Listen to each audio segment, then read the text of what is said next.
isweydiinaya sheekooyinkii garaad wiilwaal.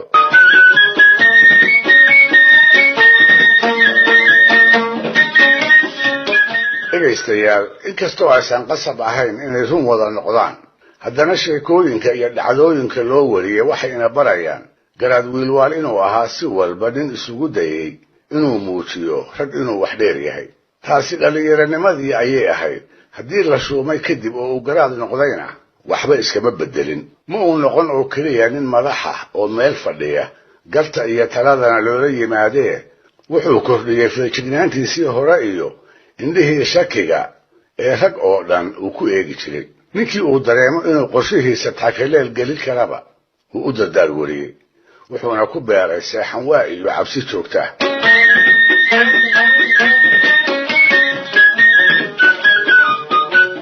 labadii waran iyo gaashaankii uu mataanaha isaga dhigay ayuu sidiisii hore ugu maran yahay. tallaabadii xaggiisa loo soo qaaday iyo ereygii lagu yidhiba waxay ku abuureen feejignaan hor leh. wuxuu isu ilaaliyey sidii uu yahay nin ay dunida oo idili ku heshiisay inay nafta weysiiso. waa yaabe, cod dibadda laga soo diro oo isaga uun loo soo qaybiyey miyuu ka baqaayey? ma dilkii aabbihiis buu ku weyraxay? markaas bay ula ekaatay in boqortooyada lagu daba joogo oo laga yaabo inuu iyada eersado. mase wuxuu ogaa oo bagliga iyo midida la raadinayay dadkii uu u talin jiray qaar ka mid ah oo uu ku gabood falay, sidaasna uu ugu godobaysnaa. soomaalida ayaa waxay murti kula baxday, dhulka ayaa lagu yidhi dhulow ballaar badnilah. markaas buu ku jawaabay, ballaarkaygu muxuu tari haddiiba nin godob qaba aan qarin waayey. feejignaantii wiilwaal markii la tiriyo ayay soo bixi karaysaa sida ay murtidaasi dhab u tahay. socod iyo nagaansho, hurdo iyo soo jeed, shir iyo kelinnimo, ceel iyo carshin, meel kasta ha joogo, si kastana ha ku sugnaadee qalab dagaal baa gacanta ugu jira.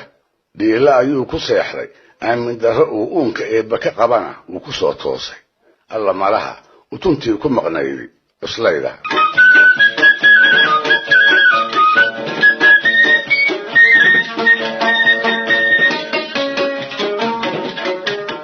waxay sheekooyinka wiilwaal ina barayaan inuu ahaa nin xeel iyo xirrid badan oo arrintii soo food saartaba furdaamin kara.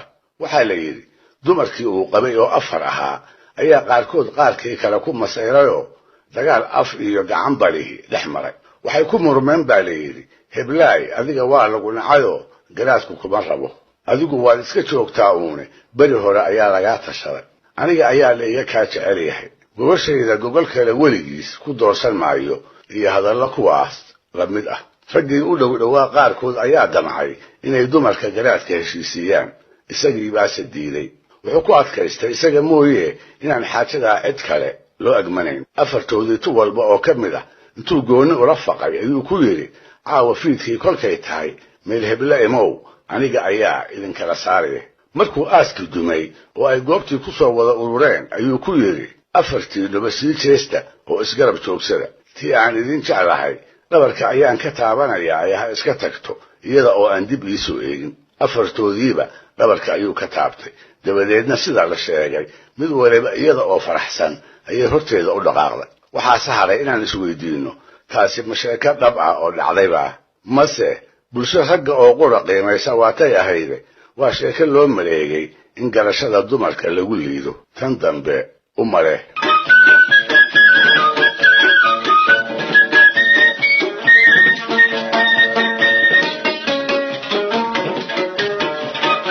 kaloo la sheegay waayihiisana laga garan karaa garaad wiilwaal inuu ahaa nin murtidhaari ah oo aan hadal seegin. nin jeclaa rag iyo dumarba inuu dadka xujeeyo si uu ugu daadego bal garashada qofku inta ay qodan tahay. ruuxa uu xujaynayaa haddii uu rag yahay asi uu si wanaagsan xujooyinkiisa kaga jawaabo, dareen baa ka geli jiray. wuxuu u arki jiray halis ay tahay inuu iska horwareejiyo. markaas buu ku dadaali jiray isaga iyo ninkaasi inaanay carro bartira ku wada noolaan. haddiise ruuxaasi uu qof dumara yahay wuu guursan jiray, ama nin xigaadhadiisa ka mid ah ayuu guursigeeda kula talin jiray, welibana u dhisi jiray.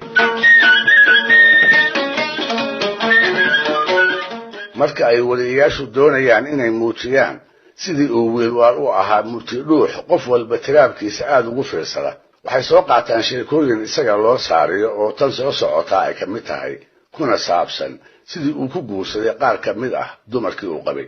waxaa la yidhi isaga oo xujo uga dan leh ayuu maalin maalmaha ka mida meel degmada dhexdeeda ah awr ku qalay. dabadeedna wuxuu u yeeray degmadii uu u talin jiray raggii joogay qaarkood.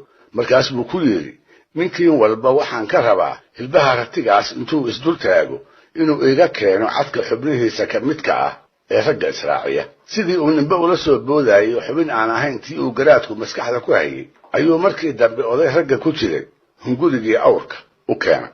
wiilwaal baa kolkaa la yaabay oo inta ka shakiyey duqiina hoos u eegay ku yidhi war adigu ma aad garanne yaa kuu sheegay. hadduu yidhaahdo aniga ayaa gartay wuxuu malaha ka baqay inuu ku xujoobo oo uu dhegta dhiigga u daro. sidaas darteedna wuxuu ugu jawaabay garaadow inan aan dhalay baa ii sheegtay. wiilwaal baa kolkaa gabadhii u bogay. wuxuu ku maleeyey inay caqli doora leedahay. kolkaas buu toyday bal inay guurgal tahay iyo in kale. waxaa loo sheegay inay guurgal tahay hase yeeshee ay nin u doonan tahay loona ballansan yahay in dayrta soo aadan loo dhiso. isla markiiba wuxuu guddoomiyey inay naag garaad noqoto.